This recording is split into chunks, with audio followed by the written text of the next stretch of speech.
Hello, everybody. Welcome back to the Millie Fox Show. I'm super excited because we have not had a guest on in a while. And today we have the beautiful Rachael from FreedomReach on IG. I want to tell you a little bit about Rachael before we dive into this super organic, free-flowing conversation that we're about to have.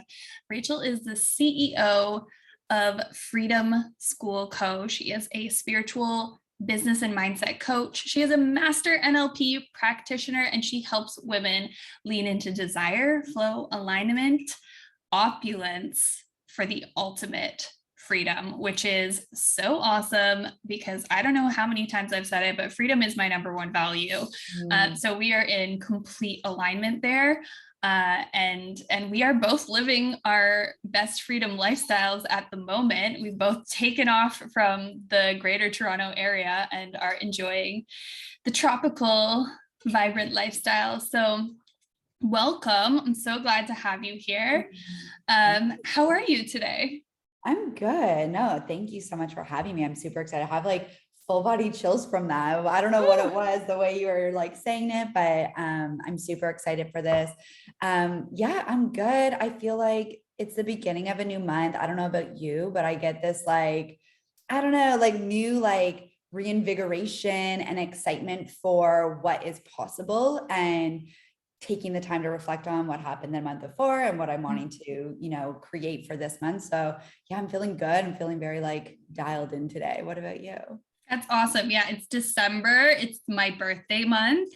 So Ooh, yes, I know exciting. you just had your birthday not too long ago. Yeah. So that's awesome. Good vibes there. Yeah, December is a great month. Like I really love December because it's like tying up and reflecting, but also planning for the next year ahead. So it's all sorts of different energies together. Yeah, and I'm curious to know like what's exciting you right now? Oh, that's a really great question. I think so. So for everyone who is new to me, I've been living in Tulum, Mexico for 2 months now. And I've actually been reflecting quite a bit over the transformation that have happened in my life over the past 2 months. Leaving Toronto felt like a hell yes for me. Coming here felt like a hell yes for me. But I don't think I factored in the like level of integration I would be going through. I moved here during retrograde, which we all know retrograde is like a bumpy road. And I feel like I felt it even more here.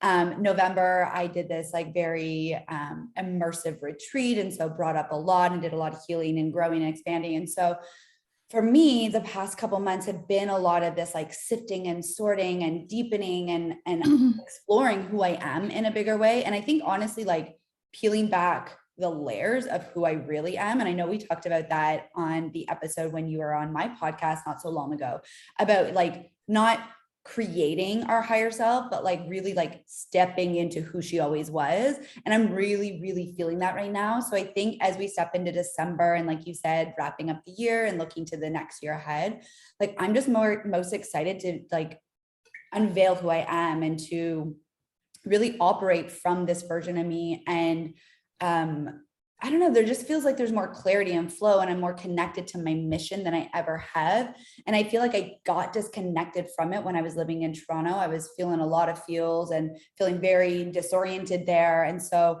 the past couple of months have been like anchoring back into what I'm meant to be doing. And now I'm feeling that. So I'm really excited to just let it all unfold as it's meant to without having too much like planned or too much pressure around what that should look like, if that makes sense. Yeah, exactly. You're letting it come to you. You're letting it unfold. I'm curious. Like I'm sure that we touched on this when we talked on your podcast. But what's your human design again? I'm a manifesting generator. What's your profile? So I'm a 4/6, which is, I don't know. Do you know a lot about human design? I know like I know about like mine, but I don't know like a ton about everyone else's, but Yes. I'm like a basic level ability to do readings. Like I do know enough to do like readings for people. So like I do know. That's amazing. I love the MG energy, like the sparkly energy. I totally see that from you.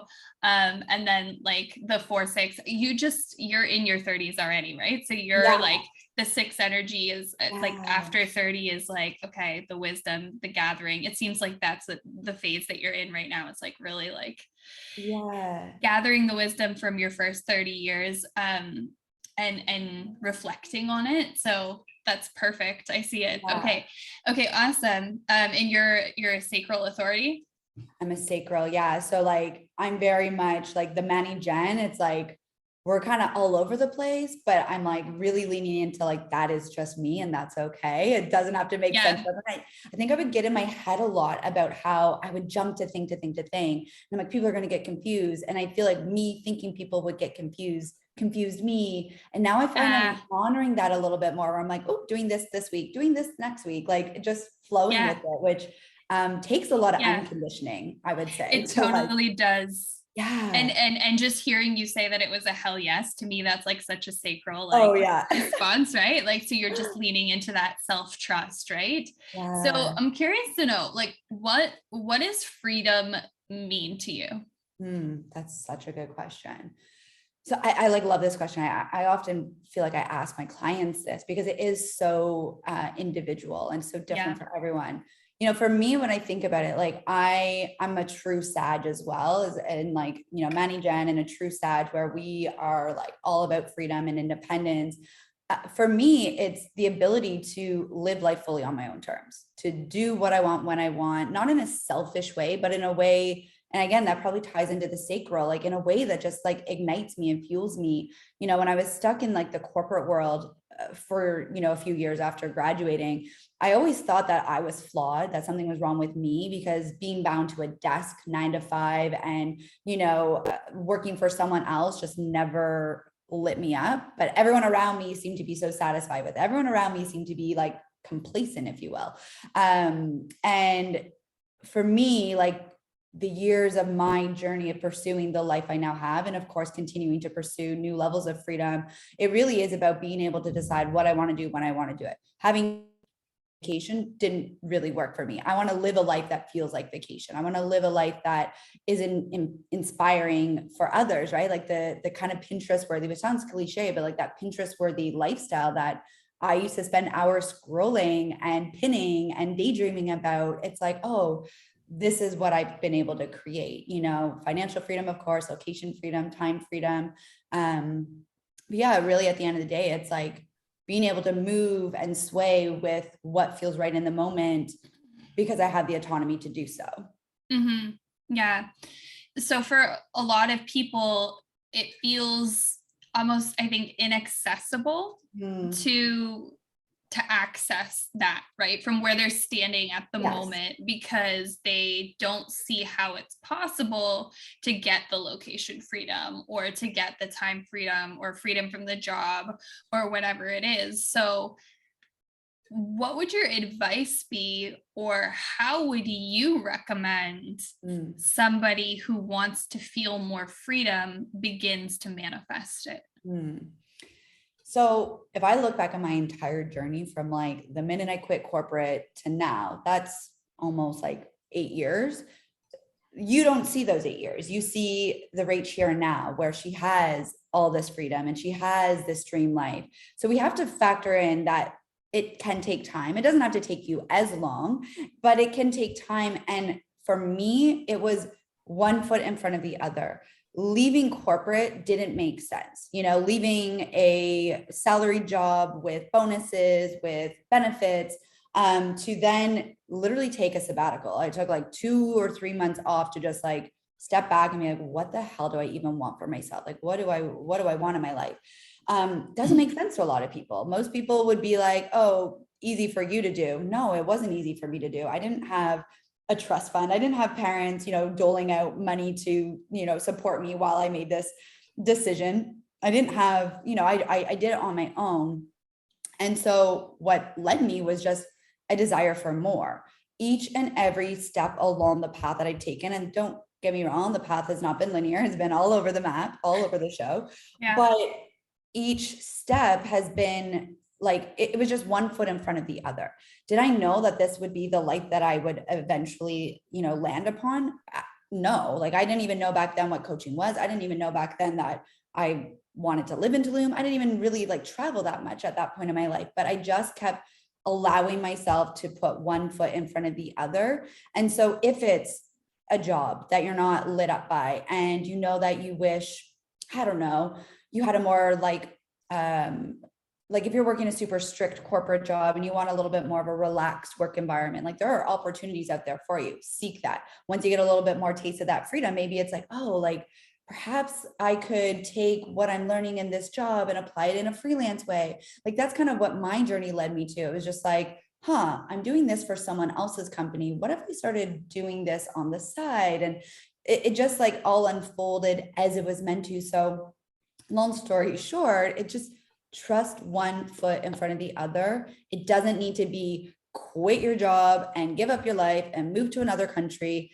That's not realistic. And that's going to put you in a majorly fearful, probably scarcity driven mindset and environment. You're going to feel really unsafe. So you've got to really make sure that and you've got to remind yourself that it's okay to do one thing at a time. It doesn't need to be the whole meal deal right off the get-go, because everyone I've talked to, I'm sure same with you, it's a journey. And that's part of the beauty of our stories, is the journey that gets you there, the stories behind and the struggles, because again, struggles and challenges and hardships have been part of it. But one foot, trust the nudge of like, this job isn't working for me, this relationship isn't working for me, this city isn't working for me, whatever it is, and allow yourself to explore what would feel better for you.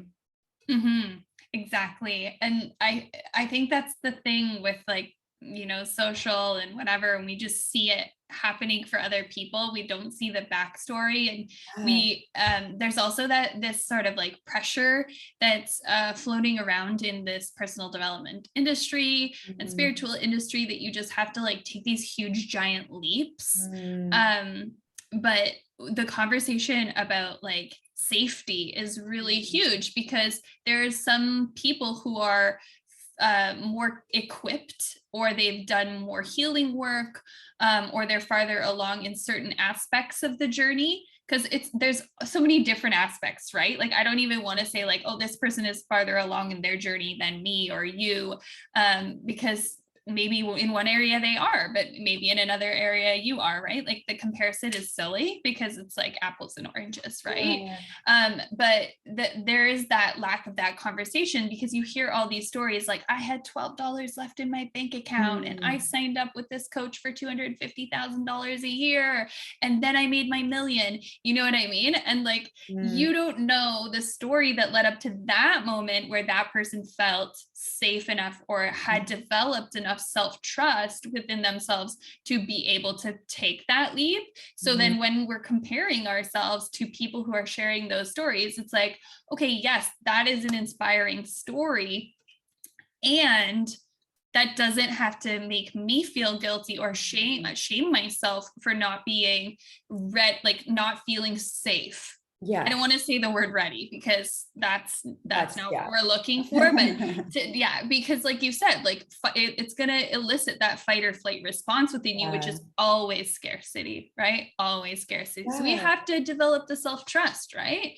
And so that's my next question for you is, how do you recommend people cultivate self-trust? And it's interesting that this is the topic that's coming up right now, because it's the first module in my brand new course that's starting tomorrow, Worthy AF. Worthy of AF. I've been seeing Worthy AF.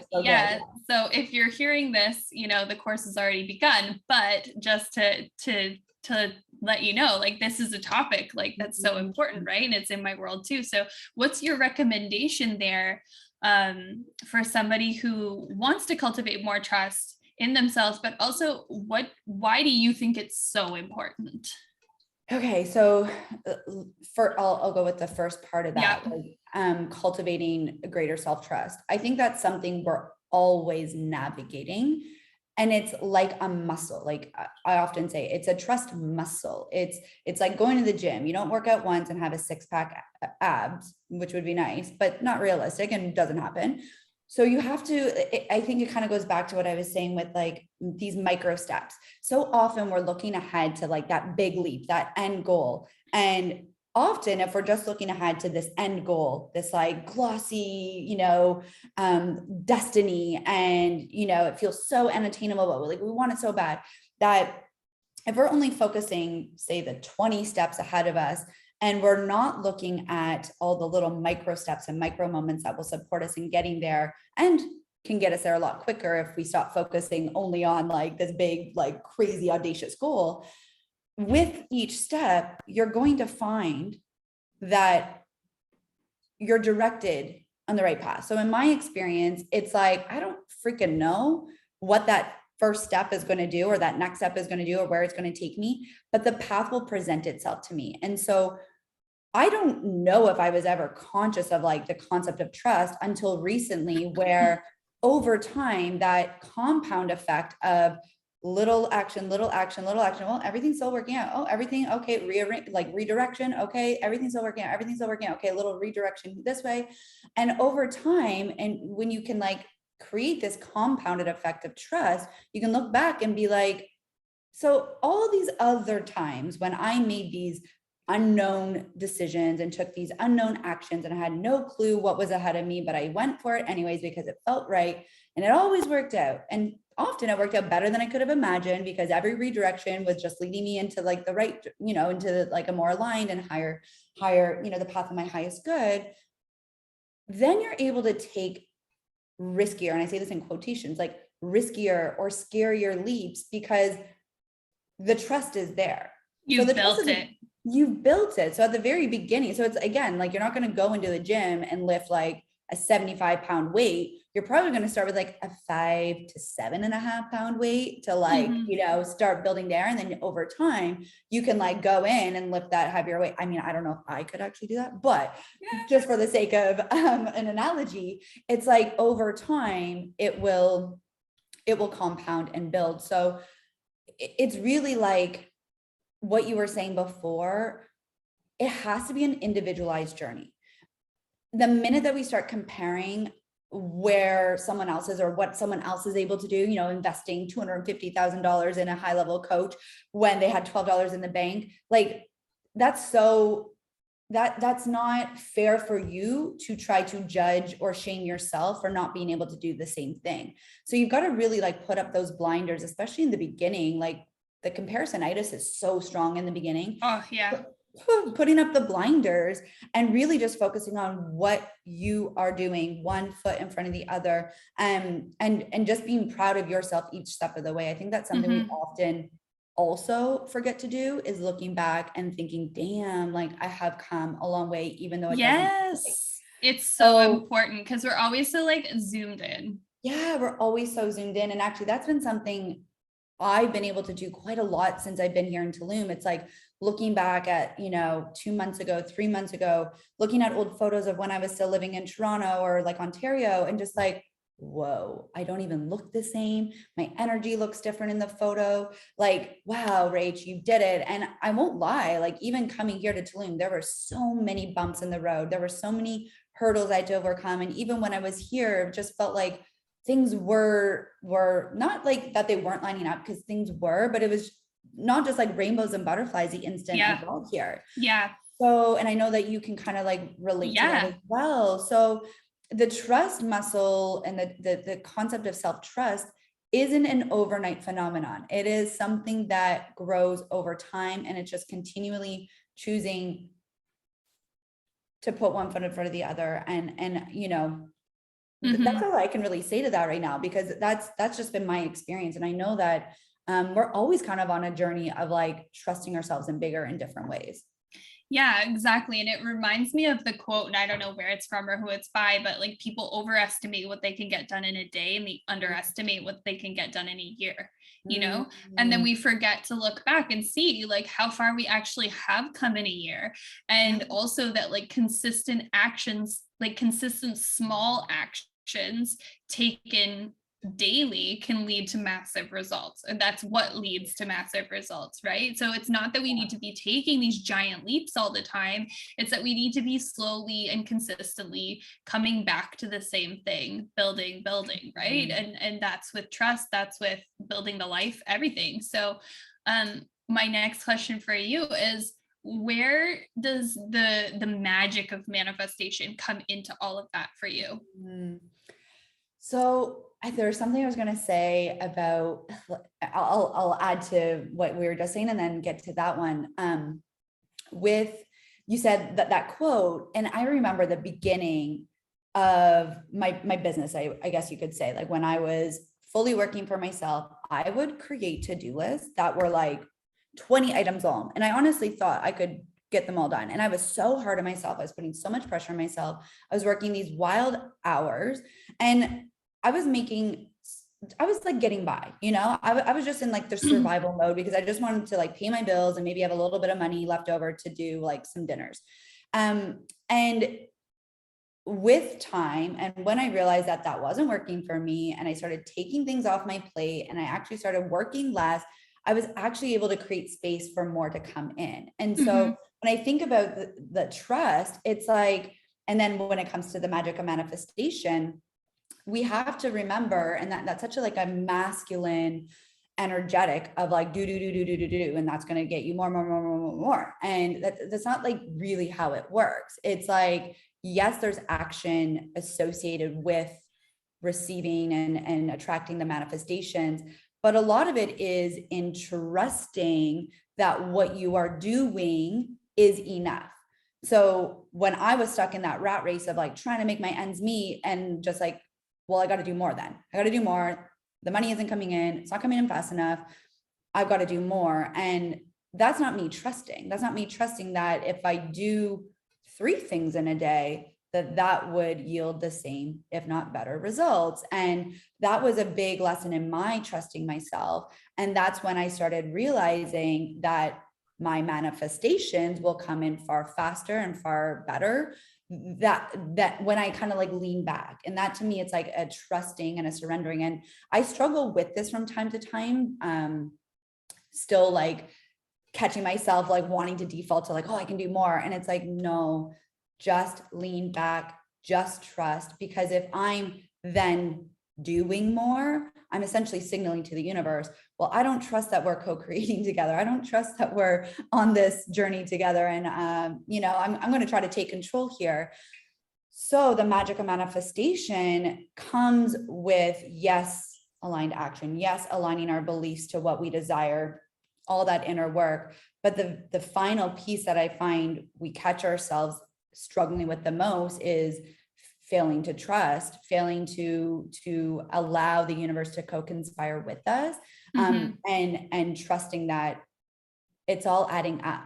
Like that's a really big, kind of like that compound effect again, that like you can do the 4 or 5 things you need to do, and then you get to step back and be like, I just trust that it's going to work out the way it's meant to. It all counts. And I think in like, for my life, like other areas of my life, like I can manifest so quickly in.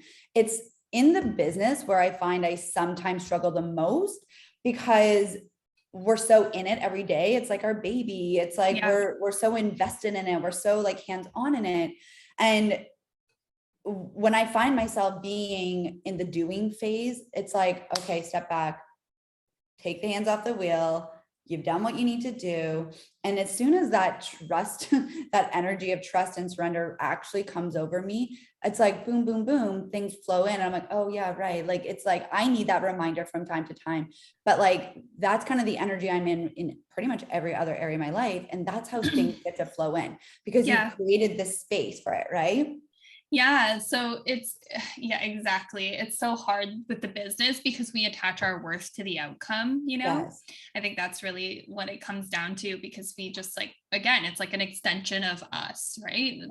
It's a baby. So I feel that so deeply as well. Yeah. And especially in the beginning when you haven't seen the results yet. Right. Yeah. So when we're manifesting within our business and we like do the 3 things, like just say we're like trying to be in the feminine energy, we're trying that out, we're trying to like lean back in the surrender, but things still don't seem to be coming, and we get that like nervous energy, like that, like, am I doing it right, like, I'm scared still. What's your advice for people there where they're like, they're trying to lean back, but like things are not coming as quickly as they would hope?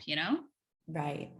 Well, as always, explore what's coming up more, what's beneath this. So you're saying you're trusting, you're saying you're surrendering, you're saying you're doing it all, but obviously there's something that's still beneath it that needs to be explored and cleared and released in order for you to actually lean into that trust and surrender, right? So often our conscious logical mind wants to step in and say, oh, no, yeah, like we're doing all the things, like we know what we're doing. But in reality, conceptually what to do, but you're not actually embodying or truly integrating it.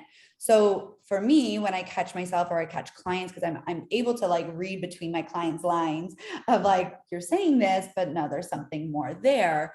It's always coming down to our belief system. What's really beneath what you're telling me. You're saying you're doing it all and you're still struggling to get the end result. You're still feeling like there's resistance.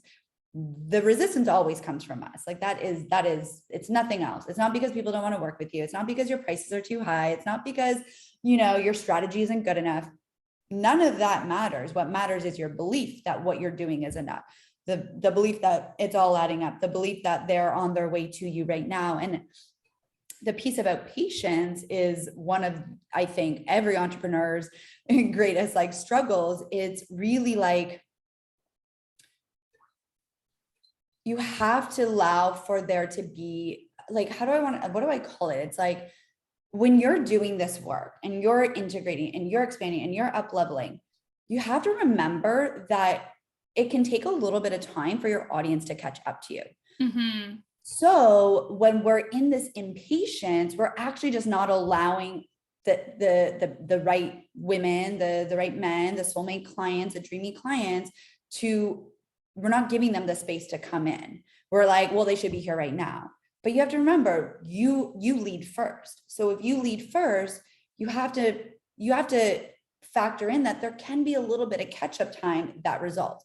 So if you can hold the frequency of, well, they're just catching up to me right now and continuing to do what you're doing in trust and in faith and in deep belief, then perfect. But if you're doing that, but then you're still like, I don't know, it's like, okay, what are the layers that we need to look into deeper at an unconscious level? Explore why you're impatient. Explore, because it's often linked to a scarcity or lack mindset of like, but I feel like I still need to do this because otherwise people are going to get bored and go to someone else. So there it is. Okay. So you're worried that they're going to walk away and find someone else if you're not, the loudest or the, posting the most or whatever it is. So yeah, it's like looking and observing and creating that awareness is like the first step for any amount of healing or growth, because if we can't heal what's not revealed. So it really is about, okay, things don't feel like they're adding up. I'm still feeling resistance. What's going on? And when we can remember that we are the root for why things aren't lining up the way we want, then you're able to move through that a lot quicker. So often I think our conscious logical mind wants to look at, well, it's the strategy, or, oh, the algorithm is so shit right now. Nobody's even seen my work. Oh, like this, oh, this. And we want to excuse all these things, but that doesn't matter, because if your beliefs are like, I don't care if the algorithm is like sending my content to 10 people, those 10 people could be the right people for me. Like that's your beliefs. That's the strength of your subconscious mind. So it's, strengthening the belief system. And that happens with exploring and creating awareness first. Exactly. And with the catch up time, like you were mentioning, like I loved this like this visual of not knowing the gestation period for a manifestation, right? Like we don't know. There was a time when like humans didn't know how long it took for a baby to like gestate, there was a time when we didn't know how long it took like a carrot to grow, like, and right now we don't know how long it takes for a manifestation to be birthed, right? Yeah. So the problem I see is that we start to blame ourselves for that period, that gestation period, right? If it's not as fast as we believe it should be. And so when we talk about awareness, and when we talk about going inward and knowing that we are solely responsible, I think the thing there and the key there that a lot of people get caught up in is it's awareness, but it's not blame. It's Yeah. responsibility, but it's Yeah. not shaming. It's like, it's a gentle awareness. It's a Yeah. gentle observation. It's a compassionate exploration. And it's not because you're doing it wrong. It's because you're on a journey, like you have said Mhm. multiple times, you're on a journey and you have learning to do, you have Yeah. exploration to do. And that is part of the process. And that Mhm. is required. It's not like, oh, you need to do this before you can do it right. It's that is the reason you're here. You are Yeah. here to learn. You are here to explore. You are here to know yourself, right? Like that Yeah. is the journey. That is the purpose. It's not, let's check off. Now I can be aware enough. Now I can do it good enough. Now I can manifest Yeah. better, because that's just also so masculine and so focused on the Yeah, I outcome and the know. end result, right? Like, so if we want to really just make ourselves feel good about the whole process, we have to be kind and gentle and realize like that is the point, right? Yeah. Like that is the point. So I think it's a beautiful process, and it's so easy to get sucked into Yeah. believing that what the responsibility means that we're not good enough for some reason, you Yeah. know? Something I want to add to that as well that came up, it's like the impatience is also like you could manifest a version of what you wanted pretty freaking quickly. But often the reason there's a lag time or the gestation period, as you say, it's because the universe is shifting and rearranging and wanting to bring exactly what you desire into your orbit. And it is energetically in the orbit.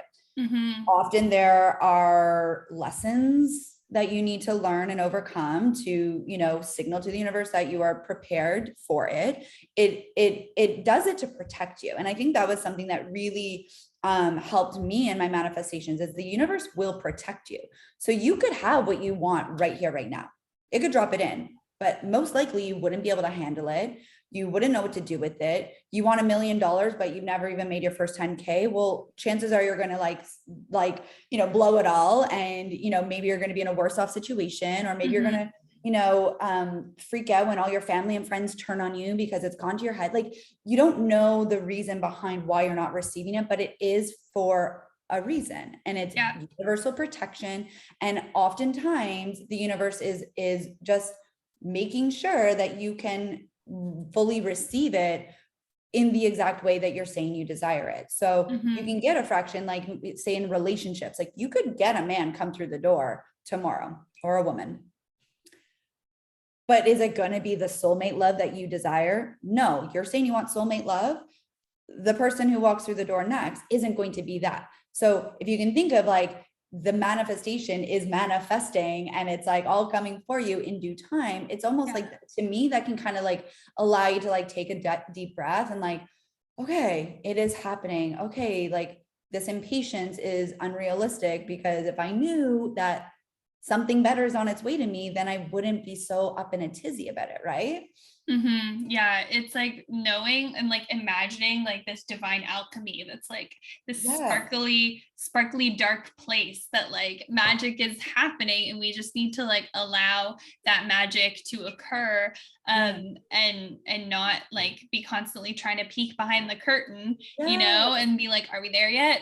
Are we there yet? Are we there yet? It's kind of like the kid in the car situation, like constantly asking the parent, like, hey, can I have it? Can I have it? Can I have it? So again, cultivating trust, but also patience. And also I think being able to sit with the discomfort of the impatience too. Because in the manifestation world, people often say like, don't be attached, like release attachment, right? And so if we feel impatient, again, we make ourselves wrong. We're like, oh, well, I feel so impatient, I'm doing it wrong. How do I stop being impatient? And I think it's not about stopping the feelings. It's like, oh, look at that. Gently observing. I'm feeling really impatient right now.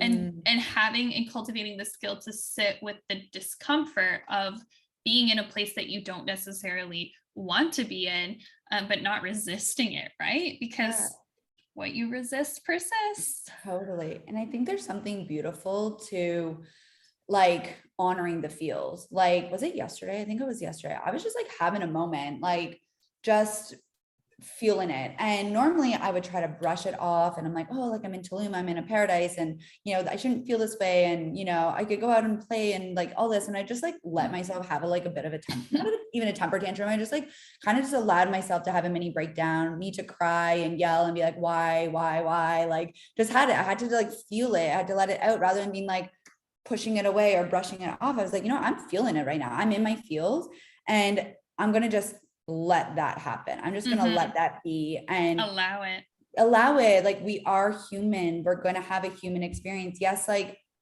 we're souls in a human's body, but like you have to honor that human aspect. You have to let yourself feel. And I honestly I believe that in allowing ourselves to feel in the moment, and it doesn't always have to be high vibe. And I know you've talked about this. You don't always have to be high vibe to manifest. You don't always have to be high vibe to attract. That's not realistic because then you're just bypassing the emotions. And sometimes there's clues in those emotions that open you up to deeper levels of healing. And so in me having my little mini breakdown, I then went and just started journaling and I just started getting like deeper into like, oh, this little belief is coming up. Oh, that's coming up. And I got curious. Yeah, and curiosity.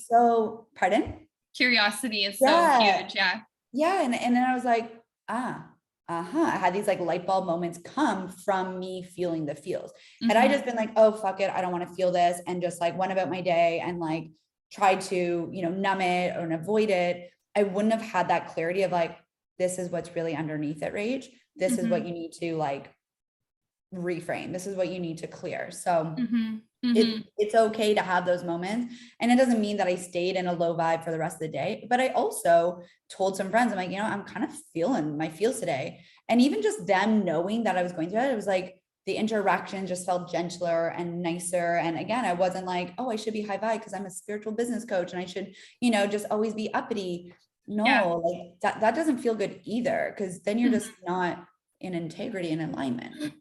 Exactly. And I like the point that you brought up at the beginning of what you just said about feeling like, oh, I'm in paradise, I should be like this, right? And I think that that's a state that a lot of people will get into when they are not in the state that they want to be in, or feeling like the immense gratitude, that they feel like they should be in because like they have so much, right? And I think that holds a lot of people back because they feel like, oh, well, I should be like this. But what they don't realize, like for you, for me, coming to a paradise, right? Or like reaching a goal, it doesn't mean that everything's going to be perfect once you get there, right? It doesn't mean that it's going to be easy. It's not like a vacation, right? Like when you go on a vacation, like, you're coming home, you get like you're dipping a toe and you're coming back. But when you're committing to a whole next level of being in a new place, whether if it's moving physically or just, up leveling in any area of your life, what you need to know and understand is like, there's going to be discomfort there that you didn't expect and you didn't anticipate, right? Like moving to Tulum, moving to Miami. When you get here, you realize, wow, this is a whole new world. Yeah. Wow, there's so many things I didn't even realize that I had that were comfortable before that I've now removed, right? Like familiarities and ways of being, and like even just for me here, driving places, it requires so much more mental energy and integration. And it's a lot, we love, as humans, we love familiarity. It makes us feel safe. It makes us feel comfortable. Like we know what's coming, right? So when we get to these next levels, we have to be prepared and allow ourselves that space to go like, wow, yes, I have so much that I'm grateful for. And I'm allowed to experience the lows of it. Like, I feel like there's always kind of crashes after highs, and it's like just a calibration, it's a calibration to a next level. And it's impossible to maintain a high all the time, because then the high wouldn't be the high, No, I love that so much. And I resonate. And you know, to your point, I'm thinking just about how like coming here to Tulum or you to Miami, like it does take us out of our comfort zone. And when we do take, and I know that's why a lot of people stay in the comfort zone because of that discomfort. It is a lot to handle and it is a lot to calibrate to and find comfort in the discomfort. Like that's something that even for me, and I've done a lot of uncomfortable things, still have to anchor into at times. So I think that's like a beautiful thing to bring up for anyone listening who feels like everything should be rainbows and butterflies when you take the leap, when you quit the job, when you leave the relationship, when you start the business, when you make your first 10K, when you do this, blah, blah, blah, blah, like that, it should all just magically poof, everything disappears.